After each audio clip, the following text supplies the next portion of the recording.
সুপ্রিয় শিক্ষার্থীবৃন্দ, তোমাদের শুভেচ্ছা।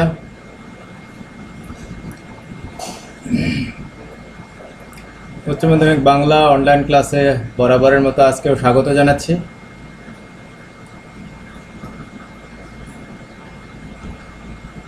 দ্বিতীয় পত্রের চতুর্থ অধ্যায়ের বাংলা শব্দ গঠন উপসর্গ, এটি নিয়ে আজকের তৃতীয় অনলাইন ক্লাস,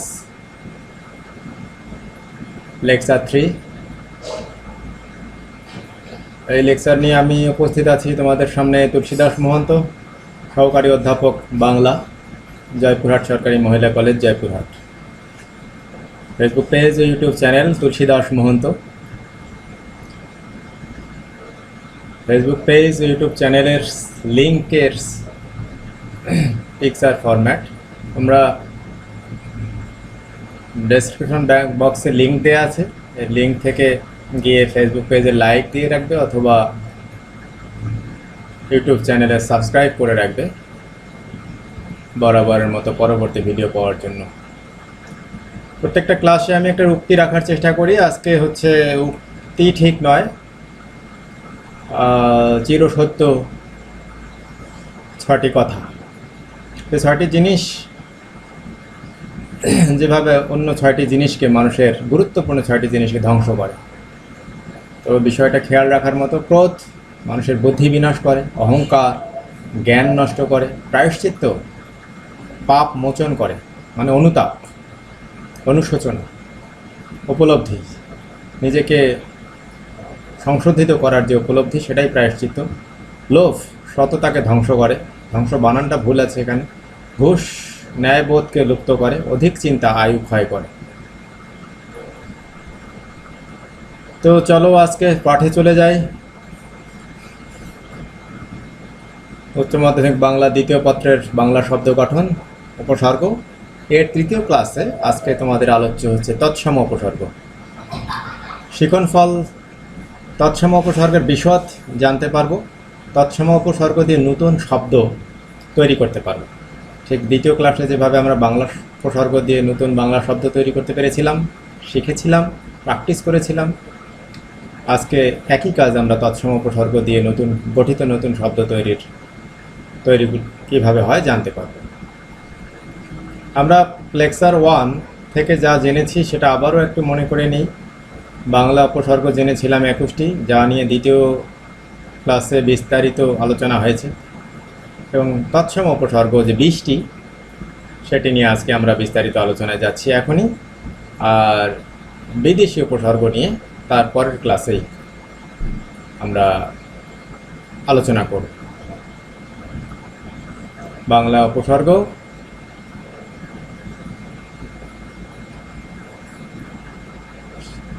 সংস্কৃত উপসর্গ, এখানে ভুল এসেছিল। সংস্কৃত বা তৎসম উপসর্গ কিছু কথা, একদম গোড়ার কিছু কথা আমরা প্রথম ক্লাসে বলেছিলাম, তার সূত্র ধরেই আবার একটু মনে করে নেওয়ার চেষ্টা, সেই দুইটি কথা।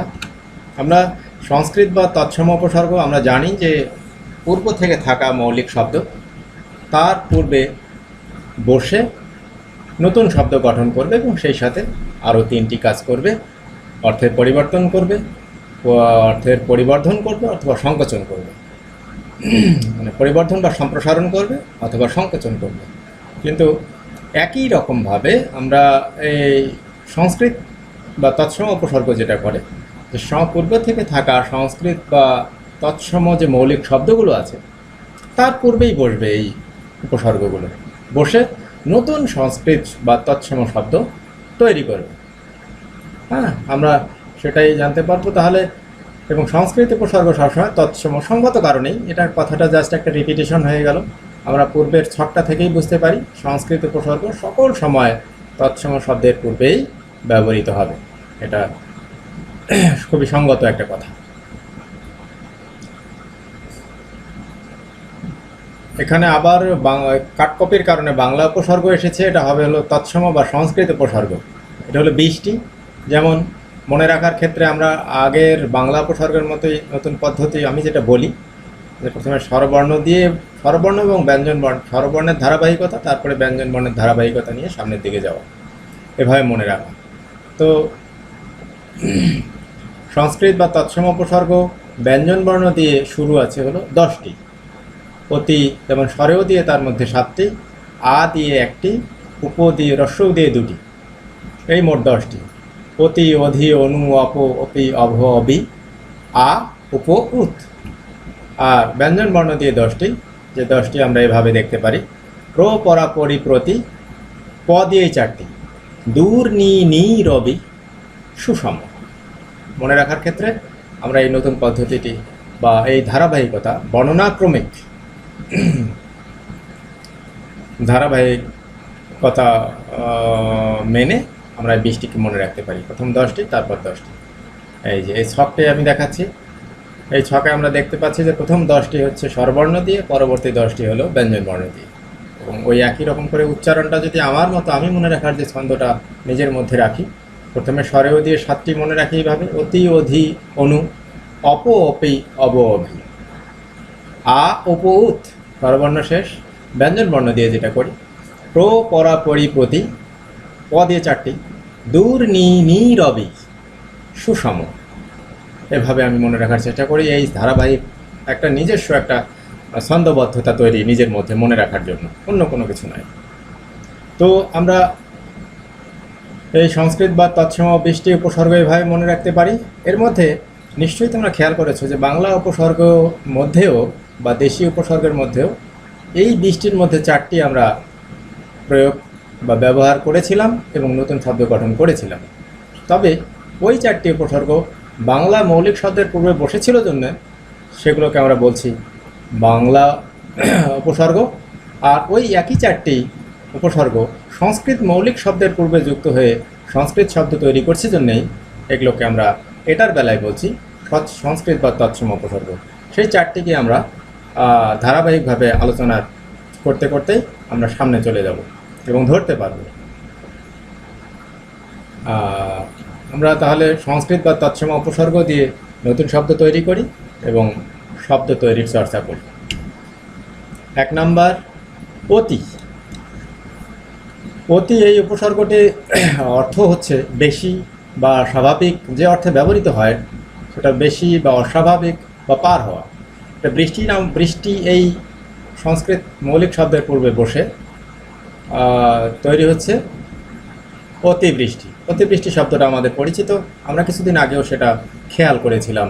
আমাদের বাস্তবে প্রকৃতি যখন প্রবলভাবে বর্ষণ শুরু করে দিল, সেই অতিবৃষ্টি একই রকম করে আমরা দেখতে পাই অতি চালাক, এটা বেশি, অতি ভক্তি, অতিক্রম, ওই যে পার পাওয়া অর্থে, অস্বাভাবিক অর্থে বা বেশি অর্থে আমরা এইভাবেই নতুন নতুন শব্দগুলো গঠন করতে পারি। 2 নাম্বার তৎসম উপসর্গ, অধি। এর অর্থ হবে অধি যখন সামনে বসে নতুন অর্থের দিকে যাবে, বেশিরভাগ ক্ষেত্রে আধিপত্য অথবা উপরই বোঝাবে। যেমন কার, অধিকারের সামনে যদি অধিযোগ হয় হয়ে যাচ্ছে অধিকার, কোথায় যেন একটা আধিপত্য।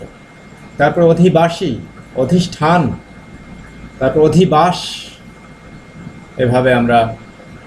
3 নাম্বার অনু। 3 নাম্বার সংস্কৃত বা তৎসম উপসর্গ হচ্ছে অনু।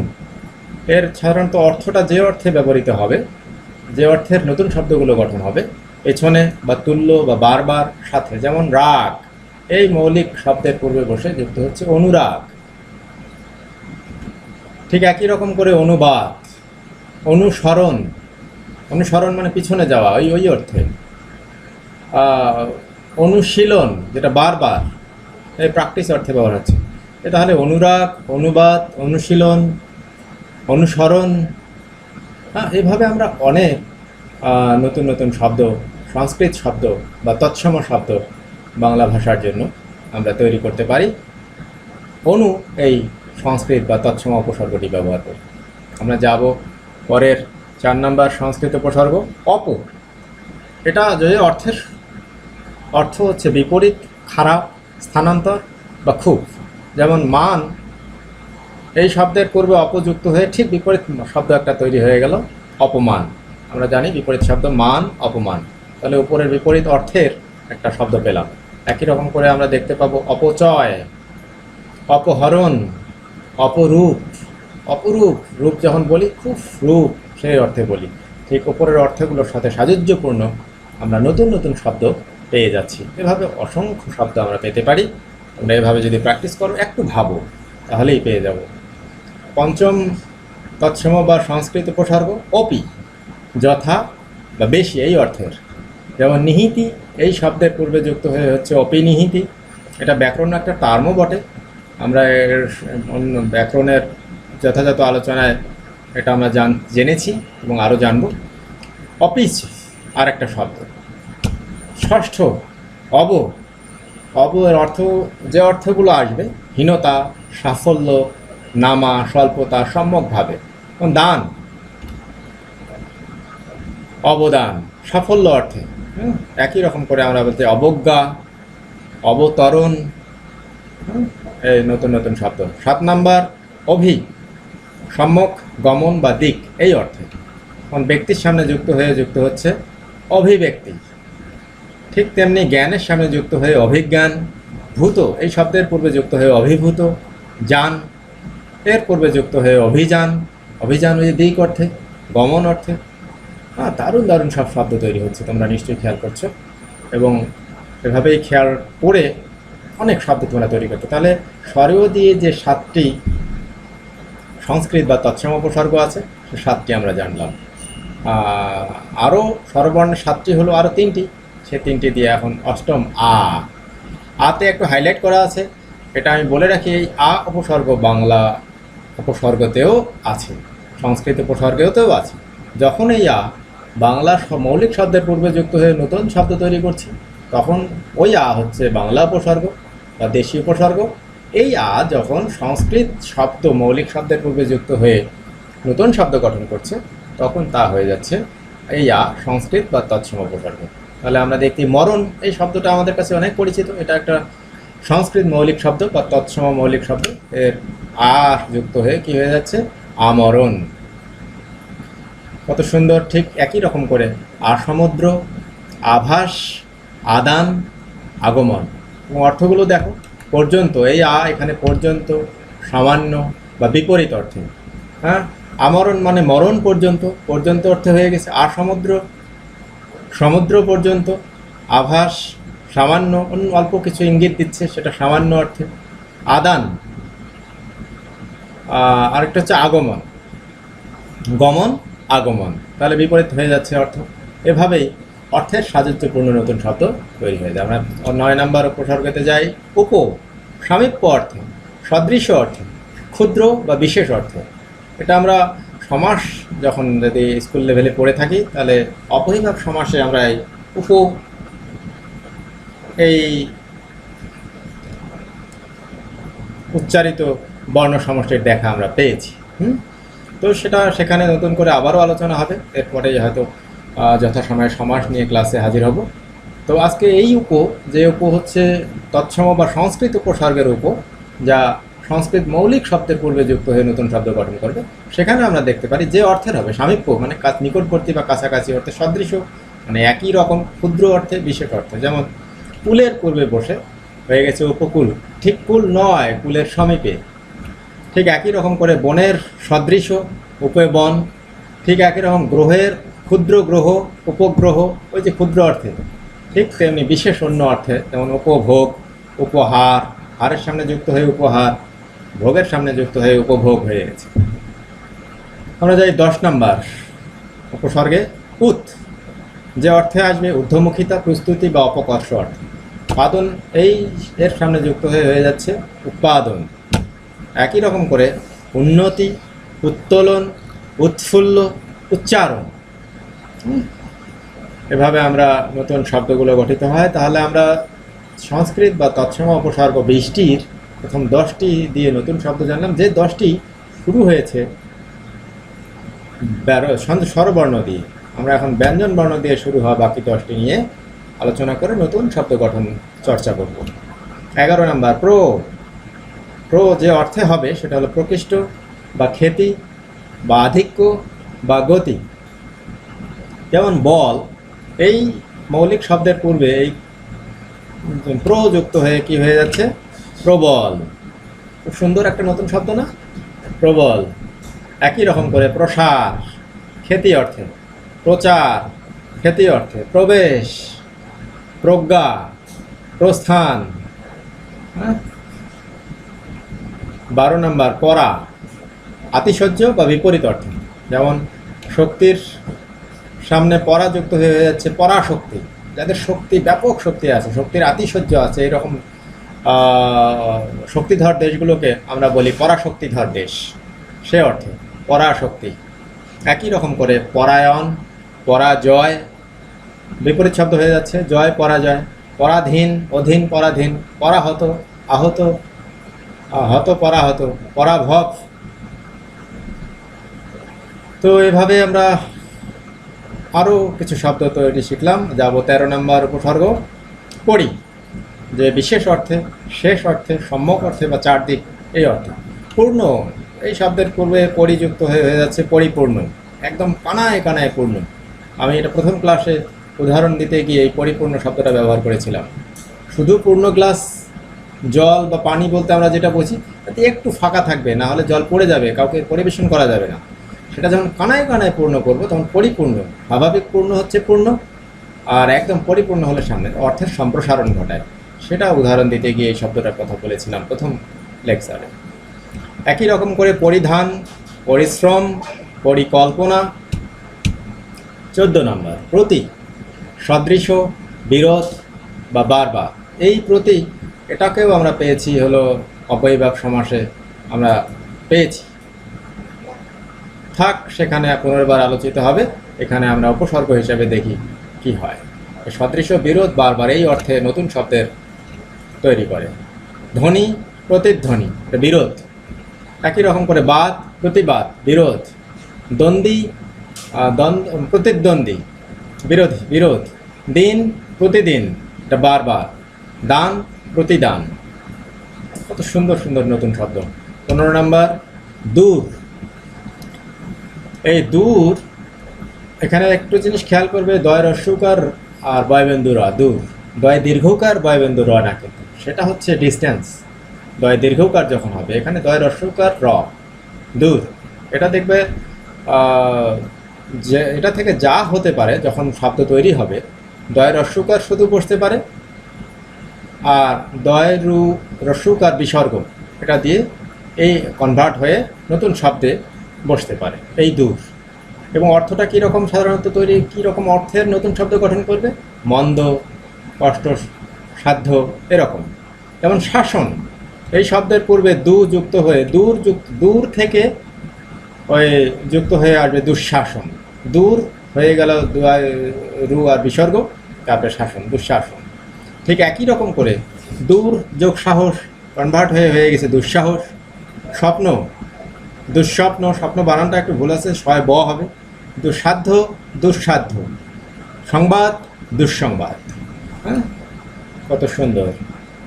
দূরের জন্য কখনো কখনো দূরের জন্য র বা রেফ হয়, যেমন গম, দুর্গম, নাম, দুর্নাম, দুর্লভ, এইভাবে শব্দগুলো হয়েছে। আবার আগেও যেটা বলেছি আমি, আর দূর অর্থ দূরে, দয় দীর্ঘকার র, দূর অর্থ দূরে, সেক্ষেত্রে কিন্তু ওই দূর উপসর্গ হবে না। তো নিশ্চয়ই এটা তোমরা বিশেষভাবে খেয়াল করেছো, এবং বিশেষটা মজারও বটে। আমরা 16 নম্বর উপসর্গে যাই। নি, এটাও হাইলাইট করা আছে, মানে এটা বাংলা উপসর্গেও আছে। হ্যাঁ, তোমরা এটা খেয়াল করেছো যে বাংলা উপসর্গে নি দিয়ে আমরা শব্দ তৈরি করেছি। তো এখানেও তাই, সংস্কৃত মৌলিক শব্দের পূর্বে এই নি বসে সংস্কৃত উপসর্গের ভূমিকায় এখানে অবতীর্ণ হয়েছে, যেটা নিষেধ অর্থে, নিশ্চয় অর্থে, আতিশায্য অর্থে, অভাব অর্থে ব্যবহৃত হবে। এই নি কখনো কখনো অন্য শব্দের সাথে যুক্ত হওয়ার সময় নি বিসর্গ হবে। যেমন বারণের পূর্বে যুক্ত হয়েছে নিবারণ, বৃত্তির পূর্বে যুক্ত হয়েছে নিবৃত্তি, খুঁতের পূর্বে যুক্ত হয়েছে নিখুঁত, নিকৃষ্ট। একই রকম করে শ্বাসের পূর্বে যুক্ত হয়ে, ওই যে বললাম নি বিসর্গ হবে নিঃশ্বাস। সন্তানের পূর্বে নিঃসন্তান, স্বার্থের পূর্বে নিঃস্বার্থ। সুন্দর, মজারও বটে। নিশ্চয়ই এটাও তোমরা বারবার দেখেছো এই ধরনের শব্দগুলো। আজকের গঠন প্রক্রিয়াটা নিশ্চয়ই জেনে গেছো, এবং কী প্রক্রিয়ায় গঠিত হয়েছে সেটা জেনে, উপসর্গজাত শব্দ এবং অনেক সুন্দর শব্দ। আমরা 17 নম্বর উপসর্গে যাই। নির, যে অর্থে এটা ব্যবহৃত হবে, অভাব, নিশ্চয়, বাহির বা অভাব নিশ্চয়ই, এইটা বাহির। আমরা রেফ হবে কখন সেটা দেয়, নির কখনো কখনো নতুন শব্দ তৈরির সময় রেফে পরিণত হবে, সেটা বলতে গিয়েছিলাম, কিন্তু এখানে স্লাইডে একটু ভুল এসছে, পরপর এসছে। তো অক্ষরের সামনে আমরা বসি, দেখি কি হয়, নির অক্ষর, কিন্তু সেটা কনভার্ট হয়ে যাচ্ছে, দেখি নিরক্ষর। হ্যাঁ, র বা রেফ। আমরা দেখি এই যে ওখানে র হয়েছে, এখানে র হয়েছে নিরক্ষর, আর এখানে নির নয়ের সামনে যুক্ত হয়েছে নির্নয়, নির্ভর, নির্মাণ। নিশ্চয়ই এই ধরনের শব্দগুলোর গঠন উৎস তোমরা জানতে পারলে আজকে।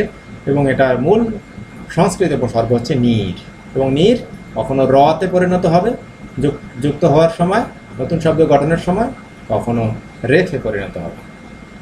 তো আমরা পরবর্তী উপসর্গে যাই, বি। আরেকটা বি যেটা হচ্ছে হাইলাইট করা আছে, এবং আমরা বাংলা উপসর্গও পেয়েছিলাম, সেখানে বাংলা মৌলিক শব্দের পূর্বে যুক্ত হয়েছিল জন্য তখন ওটা বাংলা উপসর্গ। আজকে সংস্কৃত মৌলিক শব্দের পূর্বে যুক্ত হয়ে নতুন শব্দ গঠন করবে, এবং এখানে এর ভূমিকা হচ্ছে তৎসম বা সংস্কৃত উপসর্গ। বিশেষ অর্থে, অভাব অর্থে, গতি অর্থে, অপ্রকৃতস্থ অর্থে ব্যবহৃত হবে। যেমন শুদ্ধ, এর সামনে বি যুক্ত হয়ে বিশুদ্ধ, বিশেষ একটা অর্থ, সম্প্রসারিত অর্থ। বিশুদ্ধ, শুদ্ধ, অধিকতর শুদ্ধ, বিশুদ্ধ, ওই পূর্ণ পরিপূর্ণের মতোই। হ্যাঁ, সম্প্রসারিত অর্থ এখানে হয়েছে বিশেষ উপসর্গের মাধ্যমে। একই রকম করে আমরা দেখি বিজ্ঞান, জ্ঞানের পূর্বে যুক্ত হয়েছে বর্ণ, বিবর্ণ, বিশৃঙ্খল, বিফল। আমরা যাই 19 নম্বর, চতুর্থ উপসর্গ, যেটা একই সাথে বাংলা উপসর্গতেও আছে, সংস্কৃত উপসর্গেও আছে। এই চারটা উপসর্গ, সু তার মধ্যে চতুর্থ, এবং এটা দিয়েও একই ভূমিকায় অবতীর্ণ এখানে, যে বাংলা উপসর্গ বাংলা শব্দের পূর্বে যুক্ত হয়ে বাংলা উপসর্গের ভূমিকায় থেকে বাংলা শব্দ গঠন করে, দেশি বাংলা শব্দ, আর সংস্কৃত মৌলিক শব্দের পূর্বে যুক্ত হয়ে সংস্কৃত বা তৎসম উপসর্গ হিসেবে ভূমিকা পালন করে সংস্কৃত মৌলিক নতুন শব্দ গঠন করে। আমরা দেখতে পাই কণ্ঠ, একটা সংস্কৃত মৌলিক শব্দ, এর পূর্বে যুক্ত হয়েছে সুকণ্ঠ। একই রকম করে সুকণ্ঠী হতে পারে। আমরা আরও অনেক উদাহরণ দেখতে পাচ্ছি, নীলের পূর্বে বসে সুনীল, সুগম, সুজন, সুলভ, সুনজর, সুদৃষ্টি, সুখ্যাতি, অনেক শব্দ আমরা এভাবে তৈরি করতে পারি। নিশ্চয়ই মজার। আমরা সংস্কৃত বা তৎসম উপসর্গের সর্বশেষটি 20 নাম্বার, সম। অর্থটা এরা প্রয়োগ করবে সম্মুখ, সামনে, খবর বা সমান। যেমন আদর, এ কিন্তু সন্ধির সংস্কৃত মৌলিক শব্দের পূর্বে যুক্ত হয়ে নতুন শব্দ যখন গঠন করবে তখন সন্ধির কাজও করে নিয়ে কখনো কখনো ময়ের সাথে সমা যুক্ত হয়ে যাবে। হ্যাঁ, যেমন আমরা এখানেই দেখতে পাচ্ছি সমযোগ আদর, তা সম আদর বলবো না, আমার শব্দটা আসবে সমা আদর। শব্দটা আসলো মৌলিক সংস্কৃত শব্দের আদরের উঠে গিয়ে সেটা উপসর্গ সময়ের ম বর্ণের পর আকারে যুক্ত হয়েছে, সমাদর।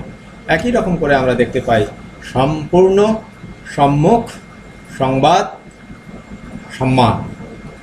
তো নিশ্চয়ই তোমাদের ভালো লেগেছে সংস্কৃত বা তৎসম উপসর্গের আজকের এই আলোচনা। আমরা এই আলোচনার পর কয়েকটা প্রশ্ন একটু নিজেরা উত্তর করার চেষ্টা করতে পারি। আমরা যেমন উপসর্গ কাকে বলে প্রথম লেকচার থেকে জেনে গেছি। সংস্কৃত বা তৎসম উপসর্গ কয়টি নিশ্চয়ই আমরা জানি। সংস্কৃত বা তৎসম উপসর্গ দিয়ে 5টি শব্দ তৈরি করি। নিশ্চয়ই তোমরা নতুন 5টি শব্দ তৈরি করতে পারবে, এবং সেই 5টি শব্দ দিয়ে 5টি বাক্য তৈরি করি। নিশ্চয়ই তোমাদের কাছে এখন এটা সহজসাধ্য। আমরা বাংলা উপসর্গ কয়টি দ্বিতীয় ক্লাসের থেকে উত্তরগুলো আমাদের আগেই জানা ছিল, আবারও প্রশ্নটা সামনে রাখলাম তোমাদের। বাংলা উপসর্গ দিয়ে 5টি শব্দ তৈরি করো, এবং বাংলা উপসর্গ দিয়ে তৈরি 5টি শব্দ দিয়ে 5টি বাক্য তৈরি করো। জাস্ট রিপিটেশন, এভাবে তোমরা প্র্যাকটিস করবে আরও অনেক। বই খুলে বইয়ে আরও বিভিন্ন ধরনের প্রশ্ন, যে প্রশ্নই আসুক না কেন, তোমরা এখন উত্তর করতে তোমাদের পক্ষে খুব একটা কঠিন হবে না, সহজসাধ্যই হবে। তো ভালো থাকবে। একই রকম করে বই খুলে তোমরা সাথে সাথে একটু দেখো আমার এই লেকচার শোনার সাথে সাথেই। আশা করি তোমাদের উপসর্গ একদম অত্যন্ত সহজ হয়ে যাবে। আমরা পরবর্তী ক্লাসে বিদেশি উপসর্গ আলোচনা করব এবং আমরা উপসর্গের আলোচনা সমাপ্ত করতে সক্ষম হবে বলে আশা রাখছি। তো সবাই ভালো থেকো, ধন্যবাদ জানাই সবাইকে। স্বাস্থ্যবিধি মেনে চলি, পরিবার ও দেশ সুস্থ রাখি। আমরা যেন এক্ষেত্রে কোনো অবহেলা না করি। ভালো থেকো সবাই।